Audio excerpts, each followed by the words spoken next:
Welcome, folks. Thank you for joining us.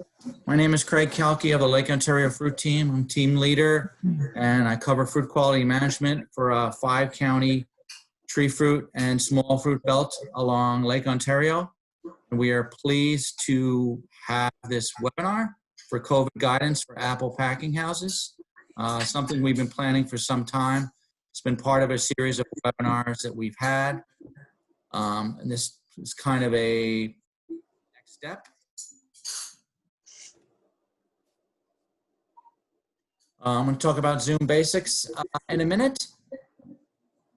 There's going to be short presentations by our panelists, Dr. Rich Stup from the Cornell Workforce Development Program, Dr. Betsy Bihn from the Institute of Food Safety at Cornell, Matt Wells, Director of Field Services, New York Apple Sales, who's representing the industry side, David Bell, Public Health Emergency Preparedness Coordinator for Genesee and Overarching County Health Departments. He has a lot of on-the-ground health department type of experience that's really going to help answer questions. And Mark Wiltberger, our Business Management Specialist for the Lake Ontario Fruit Program. You can ask questions. Just to let you know, each presenter only has a slide or two and is only planning on presenting for a couple of minutes. But if there's things that jog you during those presentations, you can certainly ask questions. You're exactly muted, so you can do one of things. You can use the Q&A box, which I'll show you on the next slide, or you can raise your hand if you want to ask it live, and I can unmute you. And then you would have to go in and manually unmute yourself. We also pleased to have Dr. Chris Watkins, Director of Cornell Cooperative Extension and Postharvest Professor at Cornell University, also available to answer questions. So some questions can be asked during the short presentations from the panelists that jog your memory. We also have questions that were submitted ahead of time, and then we should have plenty of time for your questions, answers, and discussion. We really want this to be a Q&A. Zoom webinar basics for newbies. You should be able to find your toolbar at the bottom of your screen, and you should just have an option in the webinar mode for chatting, raising your hand, and Q&A. We really ask that you put the questions in the Q&A window. It helps us sort through them. If you do want to do it, if you want to ask it in person, click the raise hand button. I will make note of it and unmute you at the right time. You can also put information in the chat box, but we usually use that for information that we're going to be sharing with you. Resources, web links like that, we will put in the chat box for you to be able to click on. So to get started, we have 3 overarching themes here that the panelists have come up with. Really knowing your risks, and thinking strategically about how to reduce those risks, and really finding what works for you. We realize every operation is different. With that, I am going to turn it over to the first panelist, Dr. Rich Stup, and he's going to talk about New York Forest Business Safety Plans.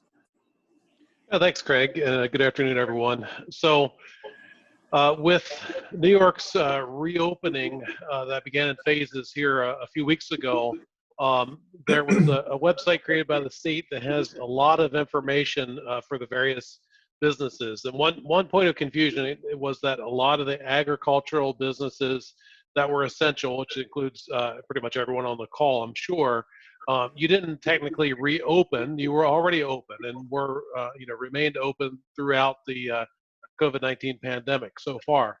But I want to, reinforce that the safety plans do apply to all businesses, including essential businesses that were open already. We really learned about that during the reopening process, but it is required for every business. So the state really broke that plan out into 3 categories of how you'll protect people, what changes you'll make to the place where the people work, and also the processes that people use throughout to get their work done. It's a pretty helpful document template that the state put together, but it is designed for all businesses of all kinds and not necessarily agriculture. Craig, could you just hit the forward button to get the rest of that slide to come up?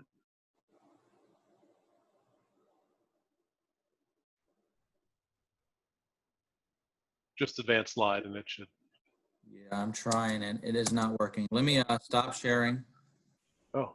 Reshare. I'm sorry. It's giving me a problem here. Well, while he's pulling that up, I will just continue to talk to you about it a little bit.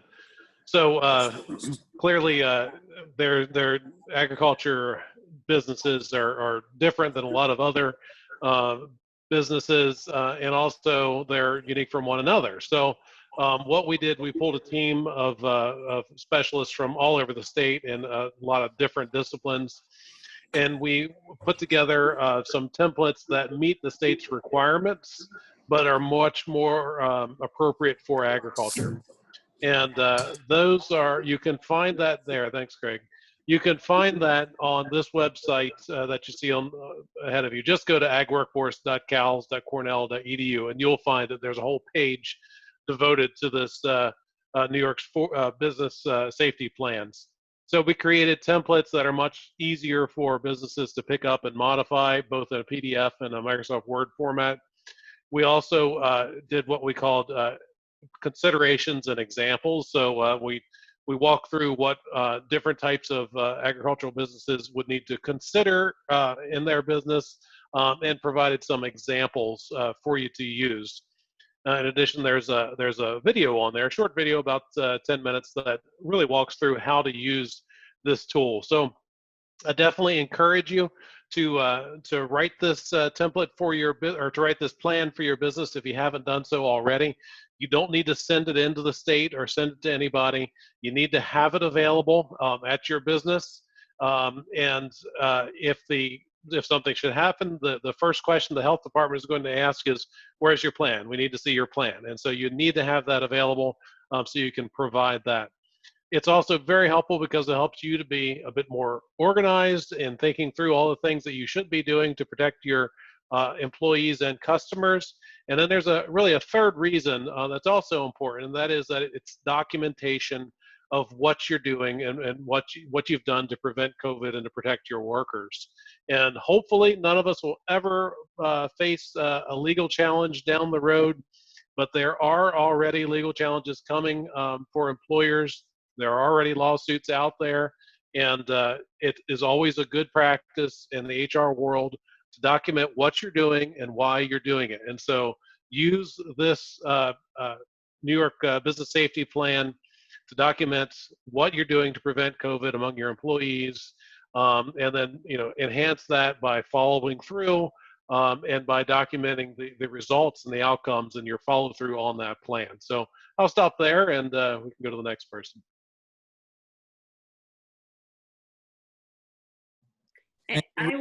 I think Sorry, go ahead.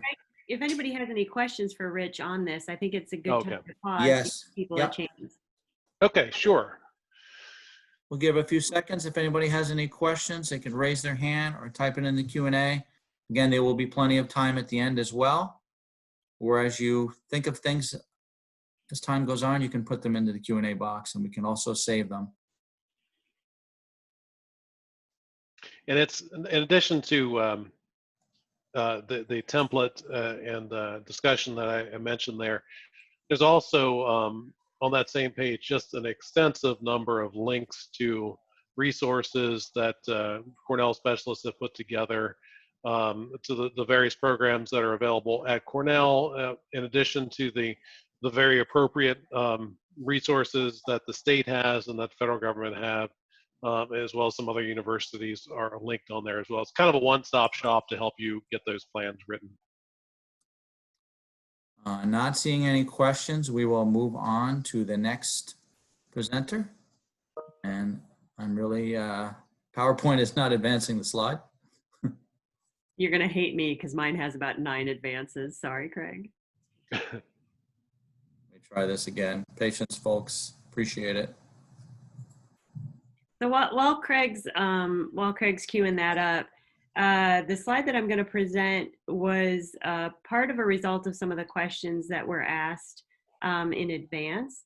And so really the focus of the slide is going back over the predominant way that the SARS-CoV-2 virus, which is the one that causes COVID-19, is spread, and to talk more specifically about the value of cloth face coverings and the impact of wearing them over time. So this is actually the second advance of that slide, but if Try that's as to, good as we can get, then yeah, we'll go let me with that. see. All right, now it's going to work. Okay, there you go. So you guys can see here in this first slide that's taken from science, if you are not wearing a mask, you are essentially spreading particles. They use an asymptomatic person, but I think it's very, very important to point out that we have people that are either mildly symptomatic, so they don't know it, or they're spreading viruses before they become symptomatic, okay? So there's a couple of different case scenarios where you would have somebody who's gonna be shedding viral particles. And you can see here, you wearing a cloth face covering is gonna protect you a little bit, but the real crux here is everybody wearing a cloth face covering to protect others.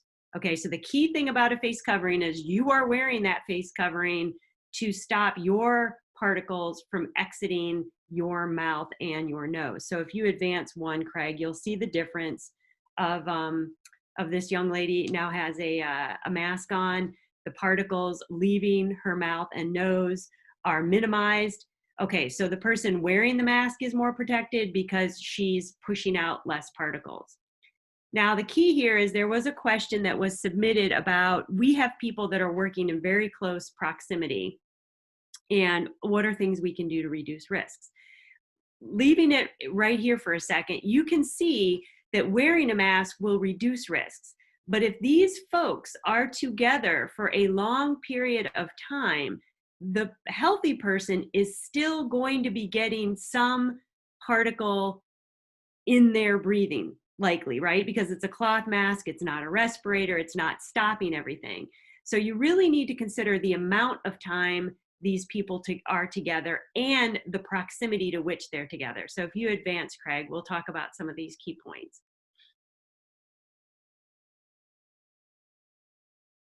It's not advancing again. That's okay. That's okay. I'll go over it. So the key points are, one, you wear a mask to protect other people, and masks really do reduce the risks. They're not going to eliminate the risks. So now you have to think about, how long are these people together? And if the answer is we're in an 8-hour or a 12-hour shift sitting 2 feet away, the cloth masks are going to reduce risks, but they are not going to eliminate risks. And over time, thank you, Craig, over time, you're going to see those risks go up, right? As that person who might not be sick is getting more and more exposed to the person who is sick. So what are some of your other options for risk reduction? One of your options is social distancing, right? Spread those people out.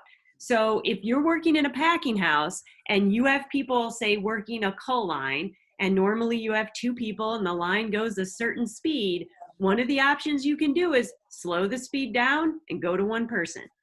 Okay, spread those shifts out.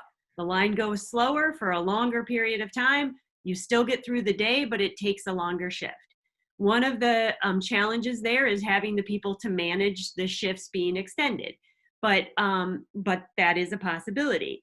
The other option is this idea of cohort development. And what does that mean?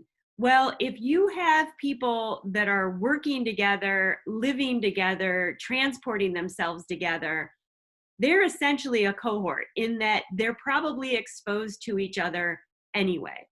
So one of the things you can do is try and get the cohort to work together, right? If they're living together in housing, if they're coming together to work in the same car and they're working together, them being around each other all the time makes them a cohort. Now, the importance of discussing a cohort, especially when people are put into a cohort, is being very clear with them that they are a cohort. So for instance, if they're a cohort at work and they live together, but one of those cohort that lives together likes to go out to the bar in close proximity, not wearing a mask with other people, that person is now putting the whole cohort at risk, right? Because that exposure is coming home, coming to work, coming in the car.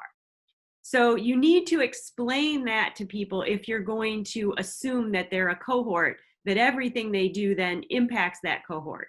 And if somebody in the cohort gets sick, then the chances of the other ones getting sick is higher than if they weren't in the same cohort. So hopefully that's clear with not using the word cohort 8 million times. So those are some options. And I think Craig said it really best at the beginning. You need to understand what your risks are, and then you need to think strategically about your operation and put practices in place that work. I mentioned maybe you don't have the management staff, maybe you do. Maybe you can cross-train people to different activities that then fit in that cohort structure. There's a lot of options. You just have to think about what option's best for you. Thank you, Craig. Thank you, Betsy. Do we have any questions for Betsy at this time? Don't see anything in the Q&A. See any attendees raising their hands. Seeing none, I'm going to turn it over to Matt Wells of New York Apple Sales. All right, thanks, Craig. Can you hear me? Yep, loud and clear. Okay. So I'm going to touch on why to prepare your business to mitigate the spread of coronavirus. I would assume that if you're on this call, that would indicate to me that you're taking the risk to your business seriously, that you don't have your head in the sand hoping the crisis will go away, because it's not. The packing season is just a short 4 to 8 weeks away from now, and the crisis will obviously not resolve by then. So if you're struggling with how much time, effort, and resources to put towards preparing your operation, it may help to think in terms of risk management. Risk management is simply identifying, assessing, and controlling threats to a business. Certainly COVID is a threat to your business. What is the range or spectrum of risk you might face? At best, you only contend with lack of labor. The labor pool could be smaller than normal as some people choose not to work in a factory type setting, or folks just need to stay home due to extenuating circumstances, i.e. kids are home from school. The other end of the spectrum would be having COVID spread through your facility, requiring you to shut down the facility for a period of time. Imagine shutting down for 2 weeks in the peak selling months of September through November. The spectrum of financial losses due to COVID could range from dollars lost due to production inefficiencies from inadequate labor to high financial losses from losing customers due to a shutdown. If you're shut down for a period of time, your customers will source packed product from other suppliers, and there's the risk that you lose that customer for the season and never get them back. So the risk is real and it can be very costly. So think of your efforts to protect your business as a form of insurance or risk management. I would like to take a moment to touch on leadership. What we are dealing with is a crisis or a difficult situation your business must face, and to get through with minimal impact, it requires leadership. One important aspect of leadership is managing change, and what we're going through is a significant change for all involved. The point I really want to make is that employees need to see that you take this seriously and that you are leading by example. New procedures or protocols will not be followed by employees if they see management skipping those same requirements. Next slide, Craig. So I talked about the why. I'm going to touch on the how just really briefly. This presentation is not meant to get into the nitty-gritty, just to allow questions. But if you haven't started or you haven't seen this website, it's a great place to start. It's the Institute for Food Safety at Cornell. I highly recommend taking a look at this. There is a coronavirus tab. You can see that I circled it there in the picture. There are training videos both in English and Spanish. There's a food facility strategy checklist. There are decision trees, symptoms checklist, standard operating procedures. If you haven't looked at this, I again highly suggest you do so. I would start with looking at the food facility strategy checklist. It's got everything, every possible thing you can think of in terms of preparing a facility. It's a great place to start. If you've already started but haven't looked at it, you might find some things on that checklist that you hadn't thought of. And certainly don't recreate the wheel and start creating new standard operating procedures when you can simply go to this website and download them and modify them to your business. But it's just a great place to start. That's all I have, Craig.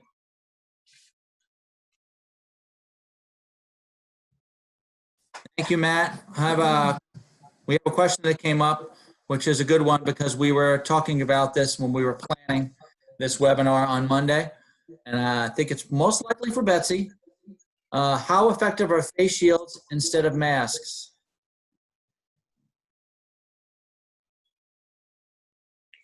Hi, Craig. There is, going back to the Institute website, there is a paper there that you can read to sort of get some of the background on that.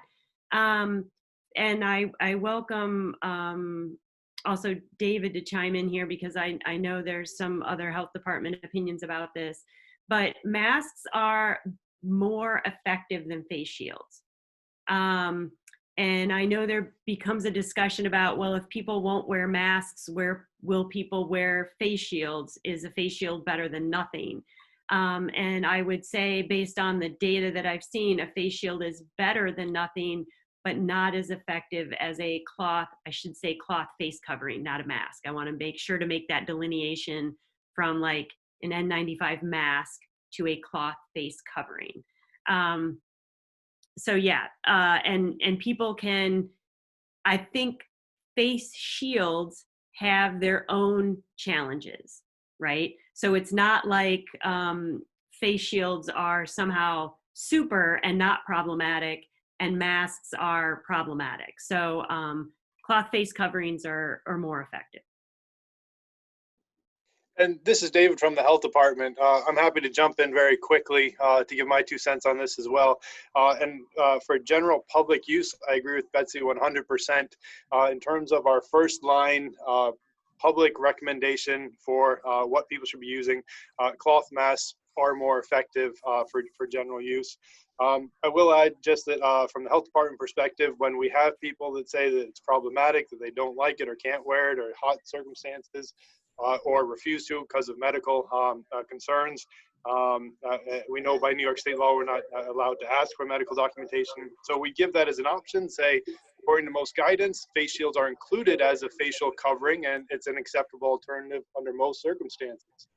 We don't want to promote that as equal. I agree that it's not 100% equal and there could be other problems. But it can be seen as a valid alternative. We're getting more guidance from the state now as to what circumstances face shields are acceptable and aren't. Up until now, they've been considered as an equal counterpart. But for example, the school guidance coming out is stipulating that you really need masks and not face shields for students. So I think we'll get more guidance going forward, but for people just to kind of be aware of the distinctions and be concerned about the overall impact and safety is the primary thing. So certainly better than nothing. First line use masks are better. Thank you. Thank you, David. Yeah, I really appreciate David adding that because I think that's a very, very important perspective. Thanks. I had a couple more questions roll in that I think are good to be answered at this time. When everyone takes a break at the same time and employee area is limited space, what is the best approach without staggering breaks?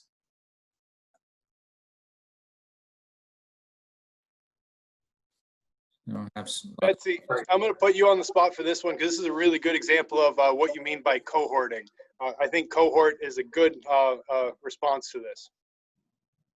Yeah, so I think Craig, if I heard the question right, the issue is if you're taking a break where the face covering is coming off. I know somebody submitted a question about smoking, right? Yeah. So if you're taking off your face coverings, you want a social distance. So keeping 6 feet or more between the people, right? And keeping in mind that if people are out smoking with each other and they're talking and they're laughing, if you're gonna laugh or sing or do something, you're gonna project those particles farther, right? So you want a social distance. To the point of cohorting, if you're taking a smoke break with somebody you live with, travel with, and you've been in an established cohort with, then the risks are no different than if you're sitting at home in your living room talking to the person, like I would be with my immediate family, or for some of our agricultural workers who live together. And so if you can take breaks and do things with your cohort, then you're not increasing your risks any more than you would be normally. And the cohort for this can either be staggering the breaks. That's the easiest to go to. So you have different times. The question was saying if we're not staggering breaks, then you're really trying to establish different spaces. So different groups of people are using different break room space if possible. But the cohort can either be space or time, but that's really the best goes-to solution in addition to social distancing and masks. Right. And I think with the weather, if the weather is nice, getting people outside to take the breaks, if you have a tree area where it's cool, where people can spread out, that's important. We have seen in some businesses where they spend all of this time keeping people separate in the building, keeping people masked up, and then they go out for smoke breaks and they're all standing 2 feet away from each other having a smoke and talking. You've just thrown all your work right out the window there. So that's, I guess, why I bring up that specific example. This is Rich. I want to add one other suggestion. Some employers have been creative about their breaks in that they've added break rooms. So, a plastic folding table, a coffee pot, and a microwave, you've got a break room. So there's the potential to turn that conference room into a break room or other space at your facility into a break area for employees, just to increase social distancing and assigning people to different break areas.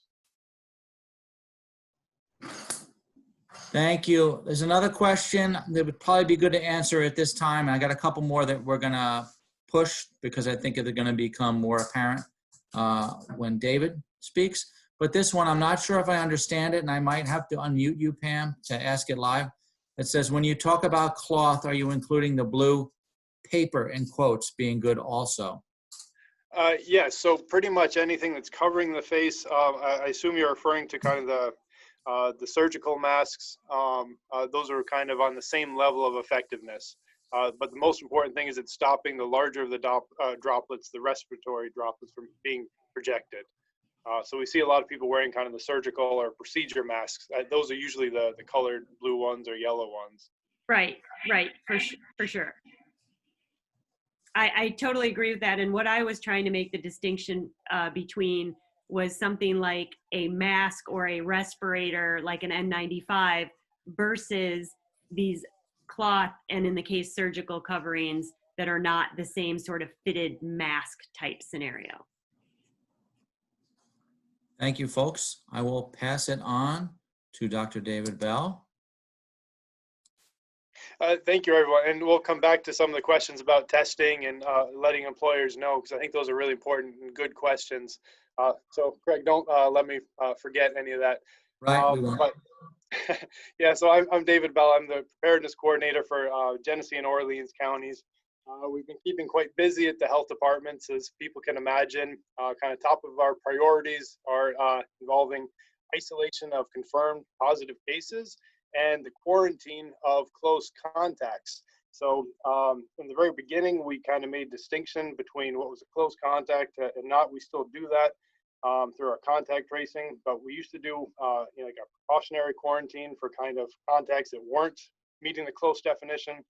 Our precautionary quarantine has actually come back as a new thing with all this out-of-state travel and everything. So, and there's a lot of debate in the state whether to just make everything mandatory. But the simple distinction on that is mandatory quarantine issued by the health department. It means we follow up from the health department and we involve law enforcement in terms of compliance.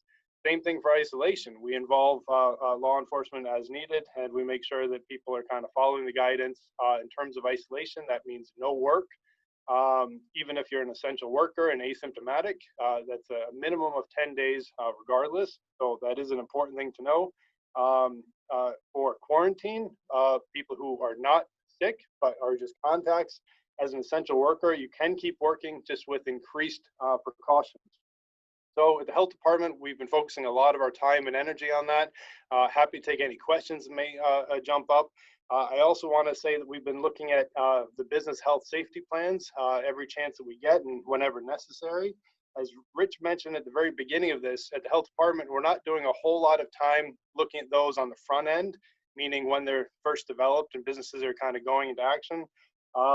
Sometimes we'll take questions and guidance and we give support as necessary, but we don't review them or approve them at either the local or the state level. What does happen is whenever there's an issue, then we're basically given pressure to find out what was this business doing, what was their safety plan, and were they following it. So it really is an accountability issue. And should anything happen, you want to make sure that you are doing everything you could to prevent that thing from happening. Obviously, this is a difficult virus to control and contain. And we just want to make sure that as business owners and operators that we did the best we could. And there's actually penalties and other liabilities associated if we weren't. I do want to add that it's not just positive outbreaks where these plans get reviewed.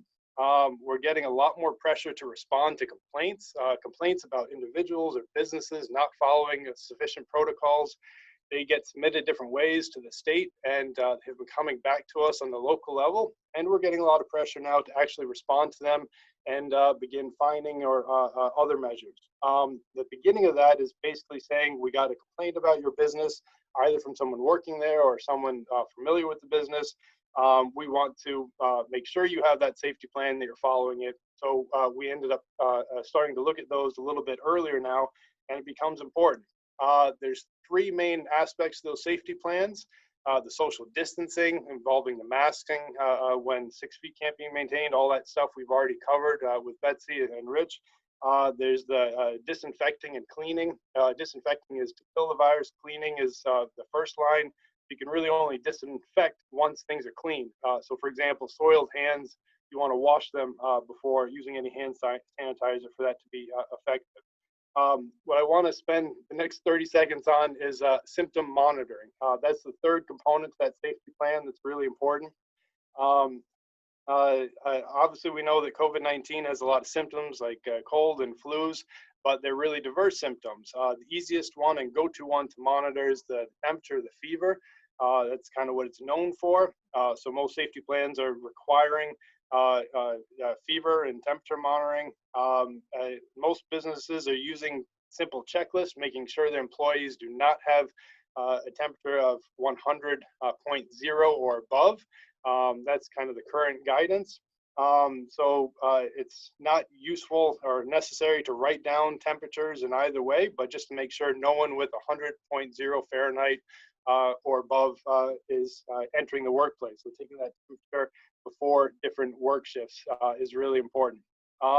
This can be subjective. People can, ask questions. Are you feeling feverish? Do you have any of these symptoms? There's lots of ways you can go about it. So yeah, finding something that works for you is important. But again, the key points of kind of being strategic and getting to the underlying purpose of this, trying to be earnest, trying to have open communication, and really look and support your workforce should any symptoms develop. That's in really everyone's best interest. Should anyone get sick, you don't want to wait until it's already spread through half the workforce and becomes obvious. You really want to catch it right away, and then maybe you're only one worker down and you've done your best to contain this from being a much larger problem. So trying to monitor symptoms in earnest, trying to catch anything before it spreads any further is really important. And that's the underlying thing that the safety plan is trying to get at, and in my opinion, probably most important component. So happy to address any questions on that. Thank you, David. Before we get to Mark with communication, really important, kind of a wrap-up slide. We do have some questions. It would probably be timely to ask them now. Can you ask employees to take breaks in their vehicles? Rich, can we kick this one to you as a legal question? Sure, I can take that one.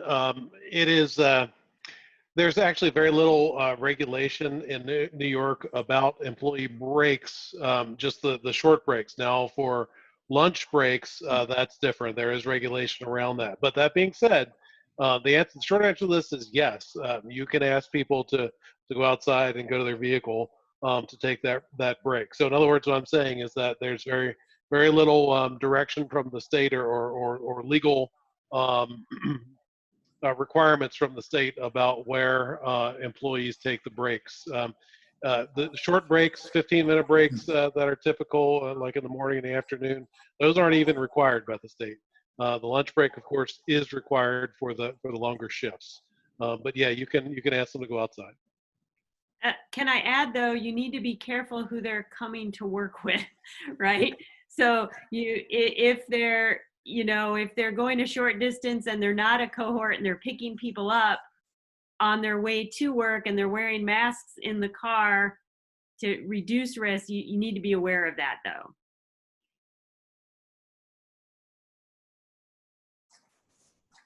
Thank you, Betsy. Craig, I wouldn't mind jumping in on kind of the other legal question about requesting the testing. I want to answer just the second part of that. Do people have to notify their employer of a positive test result? Basically, employers are going to find out anyway. So as soon as the result is positive, we get notified, the health department instantly reach out to the person to let them know that they are under instant isolation, meaning they can no longer work. So the employer will always find out, by virtue of that aspect. In terms of requiring testing for employment, Rich, I want to check with you on this. I know that from the even from the health department perspective, we can't, and whenever we believe that someone should be tested, needs it, we still can't require them to be tested. So yes, in this hiring situation, right now with COVID being a global pandemic, the EEOC, Equal Employment Opportunity Commission, has released guidelines that are only in effect while we're in the pandemic, but it does relax some of the rules about the Americans with Disabilities Act, and this is one of them, that because people with COVID-19 pose a direct threat to the workplace, employers have an obligation to protect the workforce from employees that have COVID-19. So with a potential new hire, yes, you can require them to have a COVID-19 test, and if they should prove positive, you can delay that hire until they have recovered and can demonstrate that they are free of the virus, and potentially if they have a new test to clear that up. So if someone has the virus, they are positive, and the work is needed right now, that can be grounds for not hiring that person. And I want to jump in just so there isn't like a false sense of security here. So we see this with out-of-state travelers. I know that some states are saying if you get a negative test result, you don't have to quarantine coming back from a restricted state. New York State does not have that. It doesn't matter how many negative tests you get coming back from a restricted state, you still have to quarantine. And that's really because you could be incubating the virus and not have enough viral load to actually have a positive test result. So the underlying point here is just because an employee has a negative test, it doesn't mean you're 100% in the clear on this. So, and there's obviously lab error and issues as well. So I just wanted to point that out. Thank you, folks. Another good question here. What is the recommendation for replacing masks, especially with the availability or lack thereof? With cloth masks, if they bring them from home, doesn't that pose a food safety risk in terms of allergen control? A multi-part question. I'll jump in on this. I'm not sure about the allergen control. I'm trying to think how you would, I guess in theory, you could have peanut or other particles in your mask. I'm not sure about that. I'd have to think about that one. But you want masks to be typically dry. So some places where you're going to get your mask wet, people have multiple masks, or they provide multiple masks during the day to keep them dry and comfortable so that people wear them. The surgical masks, my understanding is that many of them have a charge, and so when they get wet, they're less effective. So I think you just want people to wear masks, and certainly if they're coming to work with people where they're wearing masks, they're not really going to have a choice but to bring something from home in that instance. If there is a concern, you could give them masks when they get to work so they can swap them out. Not sure if that answers the question, but that's where I'll stop. And I think the real benefit of the cloth masks is that they are so easy to kind of wash and keep clean and keep consistent. Obviously cheap because they can just be a bandana or something simple. Even the facial shields, even though they're relatively cheap, that still is a significant cost if it's a large workforce over and over again. And this is an employer responsibility to make sure that employees have sufficient facial coverings. Yeah, and I will say when workers are asked, like, do you want us to launder them as a company or do you want to launder them, the workers prefer to launder their own because they don't want to be getting somebody else's mask. I can try and look something up about the allergens. I can't imagine the risk is very high, but I will look that up. I will add for the cloth masks, there are online videos done by a bunch of different people of how to hand wash your mask in the sink, and it takes about 5 minutes. And I believe it's an effective form if you use soap and warm water, and it's not like it has to be thrown in a laundry machine every night. It can be hand washed each evening. And just to circle back to some of the questions, so yes, the employers are required to supply them to employees in some fashion, make sure that's efficient. And in terms of the temperature checking, again, given the fact that we are mandated by the state to monitor for symptoms and the primary symptom is fever, yes, we have a right and obligation to check for temperatures, either both before work shifts and as necessary during the day. And the recommendation for that is to not record the actual temperature number just to see if it's 100.0 or above. That avoids that healthcare information, avoids some of the HIPAA issues on this. So that's what we generally recommend is to, yes, monitor temperature. You have every right and obligation, but avoid the open record keeping of the actual result. And if I'd like to add to that. So this is only during the pandemic again. So taking an employee temperature is considered a medical exam, and employers have that right and obligation, as David said, but that is only specific to COVID and during this pandemic. Once we're out of this pandemic, that will go away, and it would be a violation again to take a temperature of an employee coming to work. But right now, it is certainly included. And again, if you can avoid it anyway, don't record that temperature because the OSHA record keeping requirement, if you record that, is the full length of employment plus 30 years. And so what to record is just a simple check mark that this person monitored temperature and it was below the 100.0. I wouldn't mind jumping in a little bit on the interim guidance for the precautionary quarantine because it's a really important, tough question. We see at the health department a lot, basically saying, David, let me just interrupt you and read it for folks that aren't reading in the chat box. It probably helps them a little bit. So another question is, in the interim guidance for prevention and response of COVID-19 at farms, it says that essential employees under precautionary quarantine, i.e. 14 days travel from another country, for example, that these individuals need to rely on LHDs. Don't know what that is. Local health department. That's me. Thank you. And employers for essential needs. My question is, what, if anything, are the local health departments willing to help farms with in terms of providing these employees under precautionary quarantine with essential needs alongside their employers?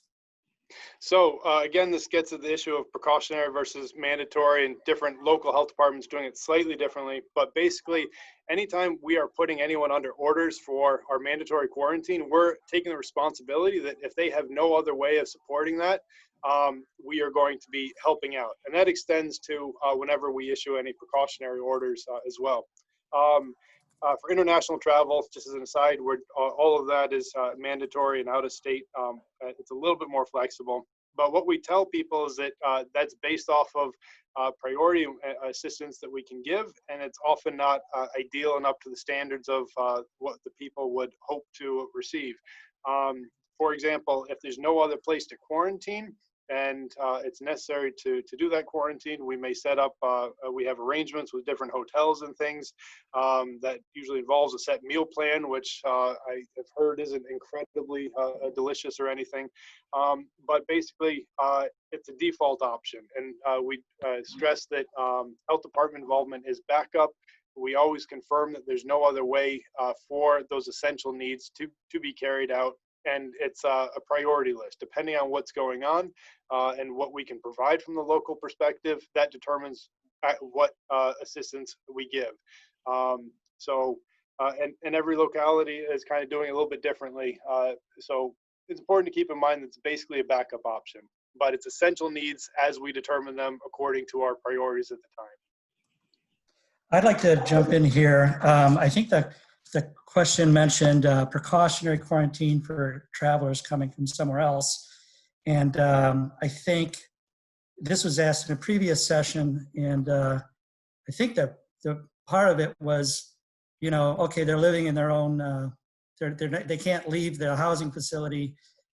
Do we have to buy all of this food? And as I read the guidance the other day, it says, deliver the food or deliver the necessary supplies such as food or medicine, because these people can't go to town. But it doesn't say anything about purchasing it. So it would seem like there would be some way these people would ordinarily be purchasing their food, that there would be some way to make an arrangement for that. And correct, that's exactly what we're doing at the local health department, at least where I am. So we interpret that as we are replacing what restrictions are preventing. So we're certainly not buying any of the food or essential items, but we are allowing the movement and delivery when people can't arrange delivery another way. And that assistance is reduced for precautionary. Right now, if it's just precautionary, we don't basically do anything. And if we do have to get involved, then it becomes mandatory with reporting. But again, it's just a delivery as opposed to purchasing of goods. Unless there's a true documented need. So we're only replacing what services, what abilities have been interrupted by the quarantine or isolation. But for these precautionary quarantines, the local health department is not going to be shopping for all of the workers in precautionary quarantine. That's going to fall on the employers. Thank you. That's true. And we've gotten support from the state that we are not responsible for supporting precautionary quarantines from out-of-state travel the same way that we do the mandatory quarantines from close contact. So that's good to be aware of. And so that ends up going back to the employer. Thank you. Before we get to Mark, just want to remind people that if you go in the chat box, the panelists have been putting in a lot of resources. You could click on links to things and bookmark them. They're useful to you. Betsy put in Institute of Food Safety COVID-19 resources link. Face shield publications, a link was put on there. Specific link to videos in the checklist that were mentioned for resources for food facility, COVID-19 guidance. Rich Stup put the Cornell Business Safety Plan resources in there. So any resources that we think will be helpful, the panelists are putting in the chat box.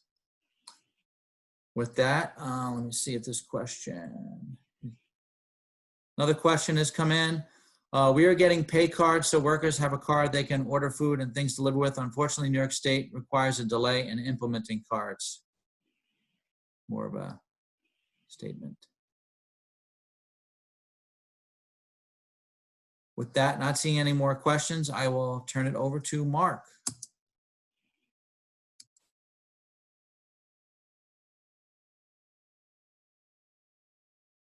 Maybe muted, Mark. Thank you, Craig. We were each given the task of like one message we'd like to get across in this meeting. And the one message I want to highlight is that communicating effectively with your employees is critical.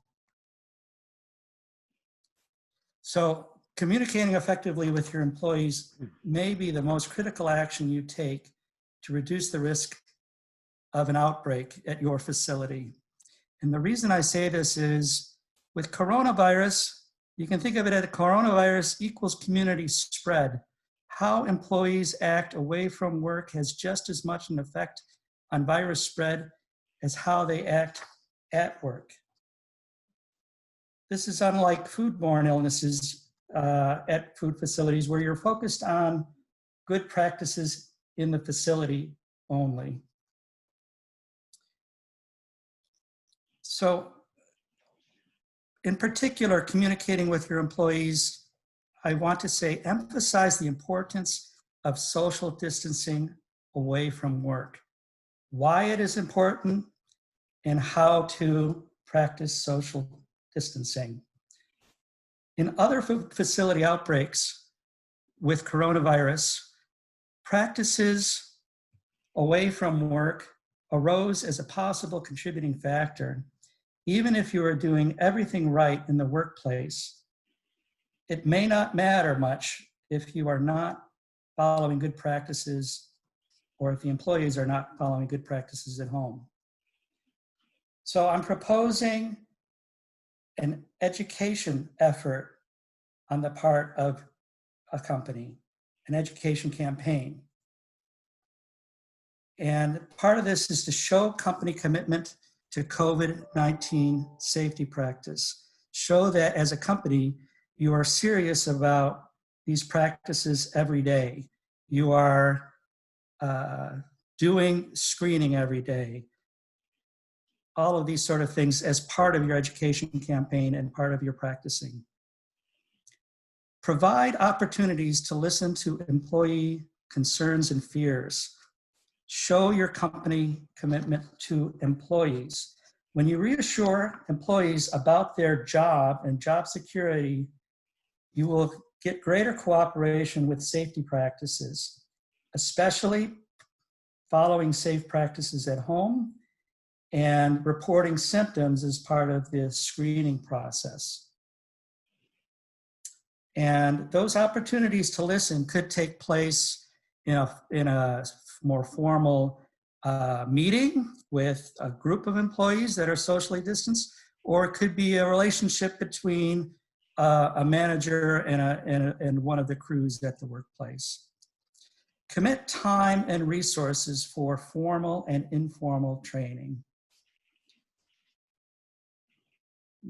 That might be setting aside a meeting time for employees on a regular basis to give them updates. Of course, it has to be socially distanced, or it can maybe in a more informal way of talking to your employees, or it might be investment in time for creating communication materials such as weekly flyers with updates or newsletters. And you may need to assign an employee or a staff manager to work deliberately on this as an education campaign. Use multiple modes of communication. Use meetings, use flyers with updates, give people links to videos, signs, and multiple modes. People absorb information different ways, and with some people, different modes are more effective than others, and having it through multiple ways is more effective on the whole. And the last point, communicating frequently.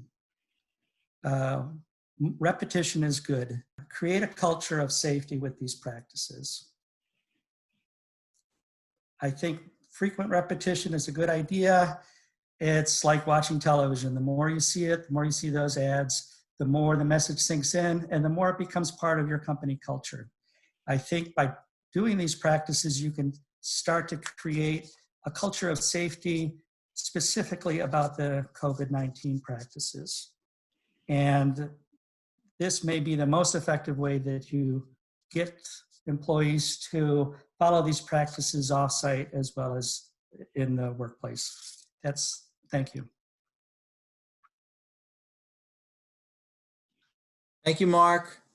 I don't see any other questions. We can run a little bit over if need be. We had some questions that were submitted previously. I think most of them have been covered today by all the panelists in the previous questions. There's a couple here that we didn't address specifically, but I think they could be answered one word or two. I will give it a stab, and if anybody wants to add to that. One question was, do you have to have separate bathrooms? This is for a UPIC facility. Do you have to have separate bathrooms for employees versus customers? Anybody want to tackle that? I will. No, you don't. But generally, if the public's involved, you want 50% capacity or less. So for large bathrooms, there's a lot of ways to do that. Maybe if there's 4 stalls, tape off 2. So you want to go with a 50% capacity on that. Thank you. Greg, there's one in there about terminating workers. And it says, are you allowed to terminate or suspend workers for not following COVID-19 procedures? So again, this goes back to the whole issue of this being a direct threat to the workforce and in this pandemic time. And yes, you can. So you need to have established policies that apply to everyone about these procedures, things like mask wearing and other things. If that's the case and you have an employee who simply refuses to follow those work safety rules, then yes, that could be grounds for termination. Now, these questions are always something you need to, they're a little bit more complex than that, right? So some people could have a legitimate health need. So perhaps somebody has COPD, they can't breathe well, so they can't really wear a mask. In that situation, they've got a good opportunity to ask for an accommodation, a reasonable accommodation, which is that specific language under the ADA. And if you can move them into another job or something like that, where they wouldn't have to wear the mask, where they could be completely separated from others, then that might be a reasonable accommodation you could make for that person. However, if it's just a situation where the mask or the other safety precautions are absolutely required and there's no reasonable accommodation for it, then that definitely could be grounds for either a temporary suspension or termination. Thanks. A couple of popped up. Can we not allow visitors to use our bathrooms inside the warehouse? Yeah, this seems like a really good question for you, Rich, and I think it's an awesome question. Is there a right to be able to deny entry to visitors based off of the concerns? I would assume there should be, just from the health department perspective, but I don't know the law on it. I have to confess, I do not know the answer to that. Okay, another one is, can you have workers sign a waiver when accepting work, and if they contract COVID-19, the employer would not be responsible? Well, it's not that simple. I actually yesterday was on a call with attorneys, and more attorneys argued against the waiver, but a few attorneys were arguing for having such a waiver. I will say a lot of business people think that a waiver is kind of gets you out of all responsibility, and there is no such waiver that does that. You are going to be subject to a lawsuit at any time, even if the waiver is in place. And sometimes that waiver can work for you, sometimes it can work against you. Again, as I said, the attorneys can go either way on this, depending on, I could think, what some of their experiences are. But always understand that even if you have a waiver, you still got to do all the things that we've been talking about. And always remember, anybody can sue anybody at any time for anything. Yes, the fun world that we live in. I don't see any other questions, but there's kind of a two-parter that was submitted that you guys might be able to tackle. Are you responsible as a farmer and become aware that a customer, so again, this is a UPIC facility, I think, who visited your farm has COVID-19, are you responsible to let all those know, i.e. contact tracing, who have visited on the same day that a COVID positive 19 person has been there? So I'll jump in here. So this gets to the contact tracing. So keeping records and so on, that's part of the safety plan. Basically, should there be any positive outbreak, we kind of trace back using contact tracing to figure out who else should be listed as a close contact and quarantined. But there's a lot of flexibility in kind of how this is done and where it's done. And from the health department perspective, we do our best just to kind of trace back those contacts. And anything the businesses can do to help us in that process is just appreciated, but no like specific mandate in terms of what you have to be doing. But it's good to be aware of the process and you know, who's at your facility, just kind of for your own awareness as well. Thank you. It's another kind of part that was covered, but do you need to have all visitors fill out a COVID-19 questionnaire form, like for a pick your own? Which I'm guessing no, I've seen signage, but I'll let other people chime in. Signage turning people away if you're not feeling well. Correct, that's it. Just signage is sufficient for public. Great. A question, is there a cohort educational poster? Betsy did have to sign off. But we were talking about this earlier, and that's my big disappointment right now with all the education material that's everywhere. I do wish there was better stuff specifically for how to cohort in different contexts. So we're still digging up something good. And if we find it, we'll distribute it. But I haven't seen a good educational poster yet. Yeah, some of the CDC guidance does discuss it, but I haven't seen something real specific, a good resource that's specifically just cohorts. Great. I don't see any more questions. I do want to point people again to the chat box.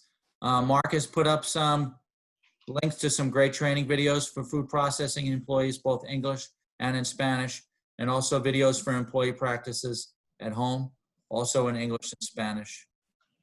So those links are in the chat, as a lot of the other things that were covered today by our panelists. Any other questions, folks? I'll give it a few seconds. We were scheduled to go to 1:15 if needed. I'm seeing no more. I'm sorry if I missed this, Craig, but did we answer the question about customers visiting the farm at a U-Pick operation? Yes, yeah, Okay, sorry. signage, yeah. Hey, Craig, this is Matt. Yeah, Can you hear me? Yep. Hey, just some food for thought for the Packers on the call. The focus with respect to cohorts and procedures and protocols that, you know, we all have is on the line itself, the production floor and the line workers. But I just throw this out there. I think folks need to think about their office staff and, you know, what would it be like if COVID went through your office staff? Could you run your facility? You might say that the office staff could be a cohort. I would suggest that you need to break your office staff, management and supervisors, HR, et cetera, into more than one cohort.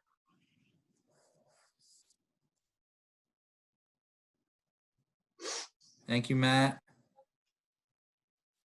Tacking on to that, I think David might have brought this up in a previous Q&A.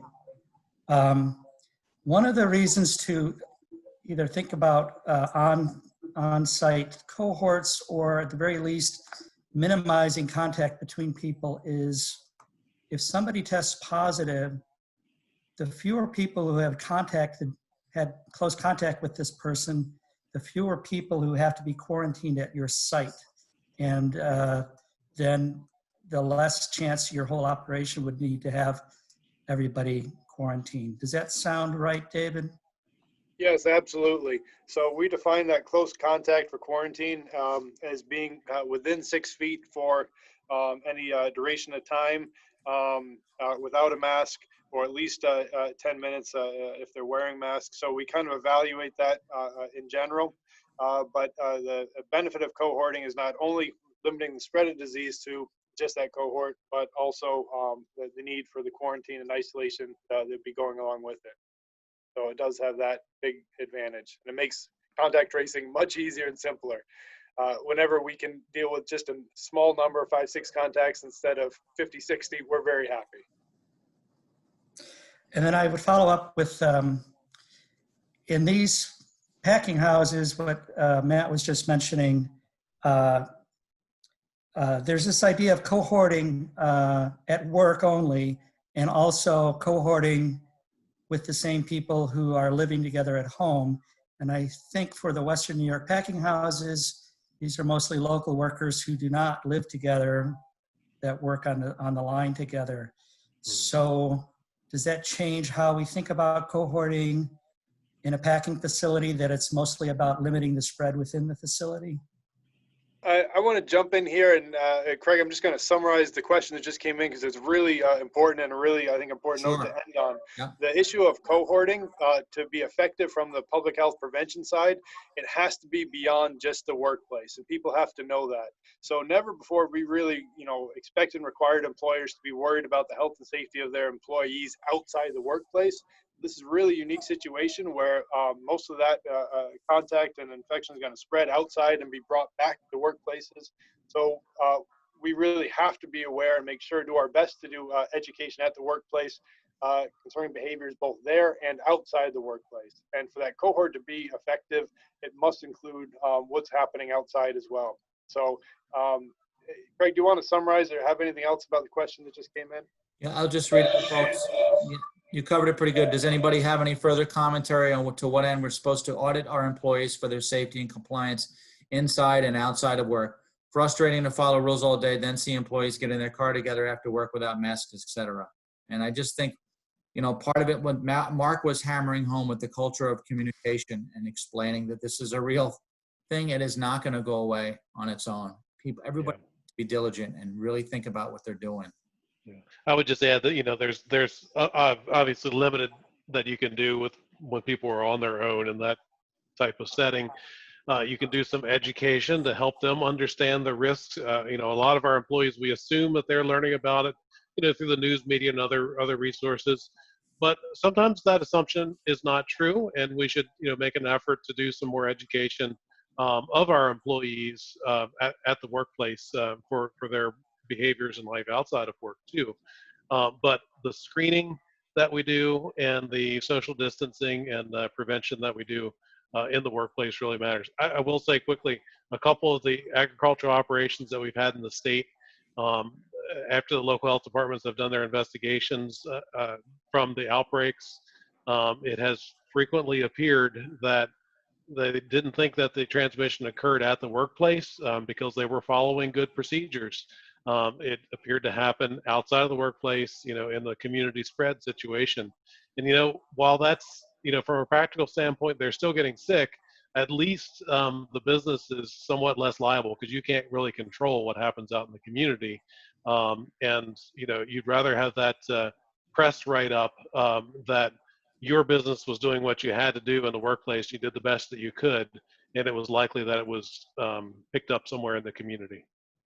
And anything that you and employers can do in terms of education, it has an important ripple effect. So I think that's really important to keep in mind.